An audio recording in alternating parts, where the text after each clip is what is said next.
వరద ముంపు ప్రాంతాల్లో వైద్య ఆరోగ్య శిబిరాలు ఏర్పాటు చేశారు. ఎలాంటి అంటువ్యాధులు ప్రబలకుండా అన్ని చర్యలు తీసుకుంటామంటున్న ఆరోగ్య శాఖ ప్రభుత్వ ప్రత్యేక కార్యదర్శి కృష్ణబాబుతో ముఖాముఖి.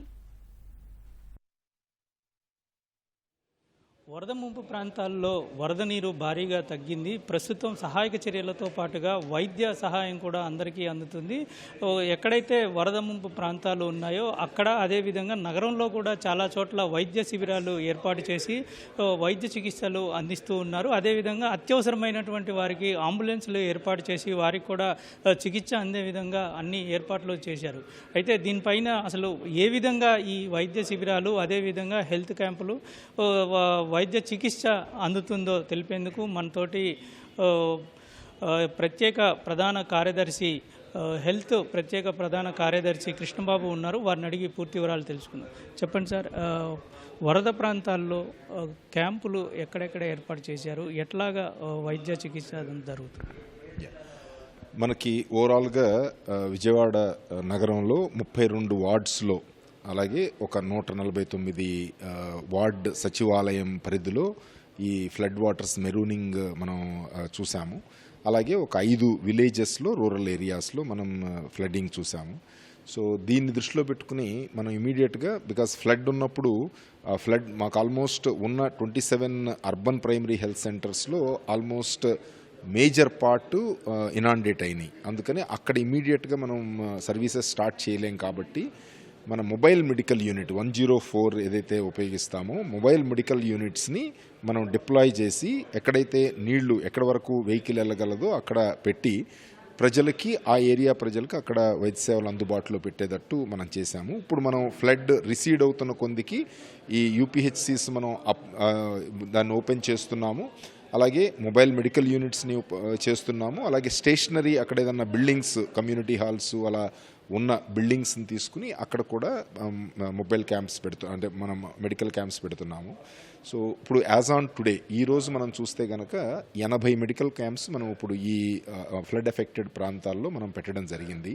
ప్రతి మెడికల్ క్యాంప్లో కూడా కనీసం MBBS డాక్టరు వీలైనంత వరకు పీజీ ఇంటర్న్స్ పెట్టుకుని అలాగే సపోర్టింగ్ స్టాఫ్ పెట్టి ఆల్మోస్ట్ 105 వెరైటీస్ ఆఫ్ డ్రగ్స్ మనకేదైతే ఈ ఫ్లడ్ సంబంధిత ఇష్యూస్ మీద వచ్చే కాంప్లికేషన్స్ ఉంటాయో వాటిని మనం అసెస్ చేసుకుని దానికి కావలసిన ఒక 105 డ్రగ్స్ అలాగే ర్యాపిడ్ టెస్టింగ్ కిట్స్ ఇవన్నీ కూడా అందుబాటులో పెట్టి ఈ 80 స్టార్ట్ చేయడం జరిగింది. మన ముఖ్యమంత్రి గారి ఆదేశాల ప్రకారం ఆల్మోస్ట్ ఈరోజు మన మెడికల్ కాలేజెస్ చుట్టుపక్కల ఉన్న మెడికల్ కాలేజెస్ అలాగే హాస్పిటల్ను కూడా మనం కన్సల్ట్ చేయడం జరిగింది. వాళ్ళ సహకారంతో కూడా మనం ఇంకొక 26 అడిషనల్ సెంటర్స్ పెట్టి టోటల్గా 106 సెంటర్స్ పెట్టే ఏర్పాటు చేస్తున్నాం. అంటే ఆల్మోస్ట్ ప్రతి వార్డు సచివాలయానికి ఒకటి లేకపోతే కనుక పక్కపక్కన ఉన్న 2 వార్డు సచివాలయాలు కలిపి ఒకటి కంపల్సరీగా ఉండేటట్టు ఈ 106 వైద్య సదుపాయాలు శిబిరాల్లో అన్ని రకాల ఫెసిలిటీసు మనం ఉండేటట్టు ఏర్పాటు చేస్తున్నాము. దీంతోపాటు ఒక 31 108 అంబులెన్స్ని ఎక్స్క్లూజివ్గా డ్రాఫ్ట్ చేయడం జరిగింది. సో ఎస్పెషల్లీ ఎస్టిమేటెడ్ డెలివరీ డేట్కి దగ్గరలో ఉన్న ప్రెగ్నెంట్ ఉమెన్ని ఎక్కువ కాన్సన్ట్రేట్ చేస్తూ మన దగ్గర డేటాబేస్ ఉంది. వాళ్ళందరినీ కాంటాక్ట్ చేసి వాళ్ళందరినీ కూడా సేఫ్ ప్రాంతాలకి ఎవరైతే నెక్స్ట్ 1 వీక్ 10 డేస్లో డెలివరీ అయ్యే అవకాశం ఉందో వాళ్ళందరినీ కూడా షిఫ్ట్ చేశాము. ఆల్మోస్ట్ 146 మందిని ఇంతకు ముందే షిఫ్ట్ చేశాము. ఇప్పుడు మనకి స్పేర్గా అక్కడక్కడ కాల్స్ వస్తున్నాయి, అక్కడక్కడ మా ఇంట్లో ఉన్నారు అని. సో వాళ్ళందరినీ కూడా 108 వెహికల్స్ పెట్టాము. దాంతోపాటు వైద్య సేవలు కావాలి రిఫరల్ కావాలి అనుకున్న వాళ్ళని దృష్టిలో పెట్టుకుని ఒక 70 మినీ బస్సులు మనం డిఫరెంట్ ఏరియాస్లో మనం అందుబాటులో పెట్టాము. ఆర్టీసీ వాళ్ళు ఎలాగూ సర్వీసెస్ రన్ చేస్తున్నారు.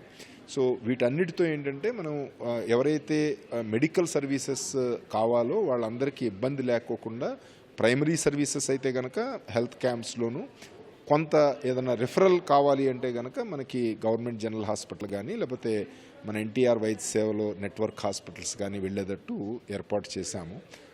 సో దీంతోపాటు ప్రతి ఇంటికి కూడా ఒక 6 టైప్ ఆఫ్ మెడిసిన్స్ ఉండేటట్టు ఒక కవర్ ఒకటి అంటే బేసిక్గా ఒక kit medical kit emergency medical kit ఒకటి మనం తయారు చేశాము. ఈ మెడికల్ కిట్లో ఏంటంటే పారాసెటమాల్ అంటే ఫీవర్ వస్తే కావాల్సిన మందులు, కోల్డ్ మన జలుబు చేస్తే కావాల్సినవి, వామిటింగ్స్, డయేరియా. సో ఈ టైపు జనరల్ కంప్లైంట్స్ ఏదైతే ఒళ్ళు నొప్పులు, ఈ కంప్లైంట్స్ వస్తున్నప్పుడు ఏ రకమైన మందులు వాడతారో ఆ మందులు ఒక పాంప్లెట్ అందులోనే పెట్టి, సో ఏ రకమైన ప్రాబ్లంకి అంటే జలుబుకి ఏం వాడాలి, లేకపోతే ఫీవర్కి జ్వరం వస్తే ఏం వాడాలి అదంతా రాస్తూ ఆ మెడిసిన్స్ ప్లస్ ఓఆర్ఎస్ ప్యాకెట్స్.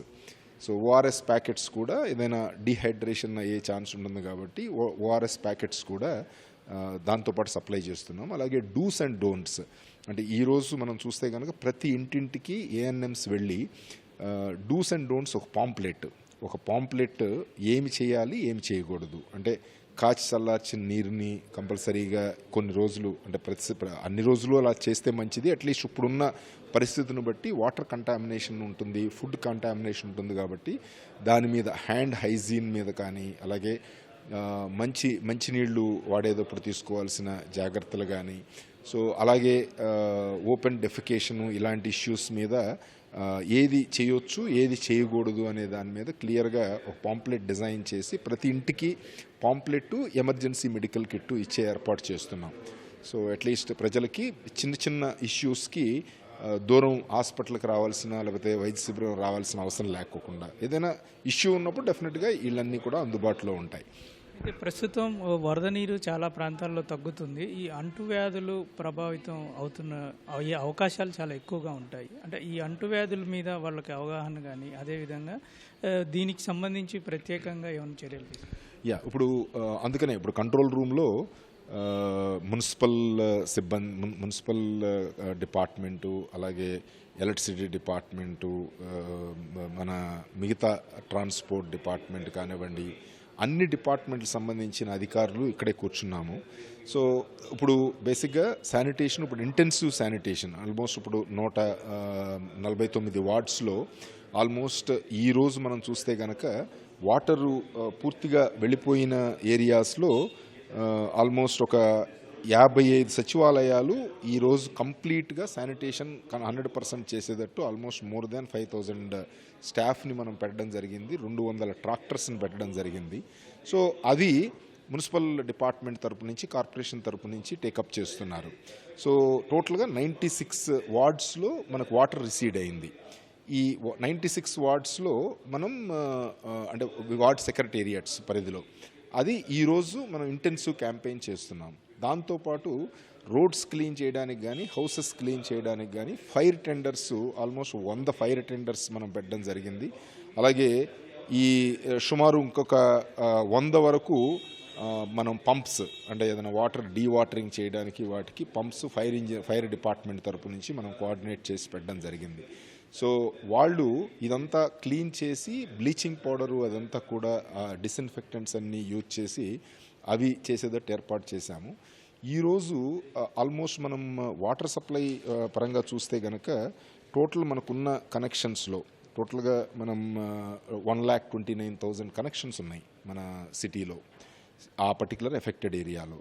ఇందులో ఒక 50,000 వరకు కనెక్షన్స్కి వాటర్ ఇప్పుడు వస్తుంది. బ్యాలెన్స్ వాటర్ అన్నిటికి కూడా ఈవినింగ్ 6 గంటలకి వాళ్ళు వాటర్ వచ్చేటట్టు, వాటర్ వదిలేటట్టు మన మున్సిపల్ కార్పొరేషన్ సిబ్బంది ప్రయత్నం చేస్తున్నారు. సో ఫస్ట్ 2 రోజులు ఈ వాటరు, ఎందుకంటే ఫస్ట్ టైం మనం ఈ బాగా ఫ్లడెడ్ ఏరియాలోంచి పైపులు ఉన్నాయి కాబట్టి కొంత బ్యాడ్ వాటర్ కూడా అందులో ఉండటానికి అవకాశం ఉంటుంది. సో అందుకని ఫస్ట్ 2 days మాత్రం ఈ వాటర్ ఇప్పుడు ఏదైతే ఈవినింగ్ నుంచి సప్లై చేస్తున్నారో అవి ఓన్లీ అదర్ పర్పస్కి మాత్రమే వాడుకోవాలి. సో డ్రింకింగ్ వాటర్కి మాత్రం మనం డ్రింకింగ్ వాటర్ ట్యాంకర్స్ పెట్టి సపరేట్గా మనం సప్లై చేయడం జరుగుతోంది. ఆల్మోస్ట్ 204 ట్యాంకర్స్ పెట్టి మున్సిపల్ కార్పొరేషన్ వాళ్ళు ఈ పర్టికులర్ ఏరియా అంతా కూడా మనం సప్లై చేస్తున్నారు. డ్రింకింగు, ఫుడ్ ప్రిపరేషన్కి ఆ వాటర్ ఉపయోగించుకుని మిగతా అన్ని అవసరాలకి ఈ వాటర్ ఉపయోగించుకోవచ్చు. సో అది కొంచెం ప్రజల్లో ఇంటెన్సివ్గా క్యాంపెయిన్ చేయడానికి మనం మీడియా సహకారం కోరుతున్నాం.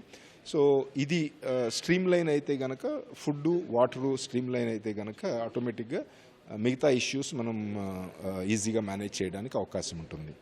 అయితే చాలా వరకు బయట జిల్లాల నుంచి కూడా ఈ మంచినీళ్ళ కోసం కొత్తగా ట్యాంకులు తీసుకురావటం, అదేవిధంగా ఫైర్ తీసుకొచ్చారు. అయితే ఫైర్కి సంబంధించి వాళ్ళు శానిటేషన్, హెల్త్ సంబంధించిన వాళ్ళు కూడా వాళ్ళతో పాటు ఉంటే క్లీన్ చేసిన తర్వాత ఈ శానిటేషన్ వాళ్ళు వర్క్ చేస్తారంటున్నారు. అంటే వాళ్ళకి ఫైర్ వాళ్ళకి మీరు ఈ సిబ్బందిని అటాచ్ చేస్తున్నారు. ఇప్పుడు ప్రతి ఫైర్ డిపార్ట్మెంట్ మనకు 100 ఫైర్ ఇంజన్స్ వచ్చినాయి. ఈ ప్రతి ఫైర్ డిపార్ట్మెంట్ కూడా మున్సిపల్ కార్పొరేషన్ నుంచి వాటర్ ట్యాంకర్ ఒకటి కంపల్సరీగా అటాచ్ చేయడం జరిగింది. అలాగే వర్కర్స్ ఒక 4 అటాచ్ చేయమని అడిగారు. ఆ 4 వర్కర్స్ని అటాచ్ చేయడం జరిగింది. సో ఎందుకంటే వాటరు ట్యాంకర్లతో తీసుకొచ్చి దీనికి ఫీడ్ చేస్తూ ఉండాలి. ఈ ఇంజన్ కనుక ప్రతిసారి వాటర్ తీసుకురావడానికి వెళ్తే కనుక ఎఫిషియన్సీ తగ్గిపోతుంది. ఈ 100 ట్యాంకర్లు సుమారు 6,000 నుంచి 10,000 హౌసెస్ క్లీన్ చేయగలవు ఒక రోజుకి అనేది మన అంచనా. సో అందుకని దాన్ని తగ్గట్టే మనం ప్లానింగ్ చేసుకున్నాము. అంటే ట్యాంకర్లు ఎన్ని ఉన్నాయి, దానికి ఎన్ని ఫైర్ ఇంజన్స్కి ఎన్ని ట్యాంకర్లు కావాలి, ఇదంతా కూడా సిస్టమేటిక్గా ప్లాన్ చేసి ఎగ్జిక్యూట్ చేయడం జరుగుతుంది. ఇప్పుడు డైరెక్టర్ ఫైర్ సర్వీసెస్, మున్సిపల్ సిబ్బంది, కమిషనర్ గారు, స్పెషల్ సిఎస్ గారు అందరూ ఇక్కడే ఉన్నాం. సో అందుకని ప్రతి యాక్టివిటీ కూడా ఓవరాల్గా అందరినీ కోఆర్డినేట్ చేస్తూ ముందుకు వెళుతున్నాం. ఇది ప్రత్యేక ప్రధాన సెక్రటరీ చెప్తూ ఉంది. మొత్తం మీద ప్రభావిత ప్రాంతాల్లో వరద నీరు తగ్గుతున్నప్పటికీ పూర్తి స్థాయి జాగ్రత్తలు తీసుకోవాల్సిన అవసరం ఇప్పుడే ఉంది. ఎటువంటి అంటువ్యాధులు సోకకుండా అన్ని రకాల జాగ్రత్తలు తీసుకోవడంతో పాటుగా ప్రత్యేకమైనటువంటి వైద్య శిబిరాల ఏర్పాటు, మందులు కూడా ఇస్తున్నట్లు చెప్తూ ఉన్నారు. కెమెరామెన్ నాగేందర్తో జయప్రకాష్, ఈటీవీ న్యూస్, విజయవాడ.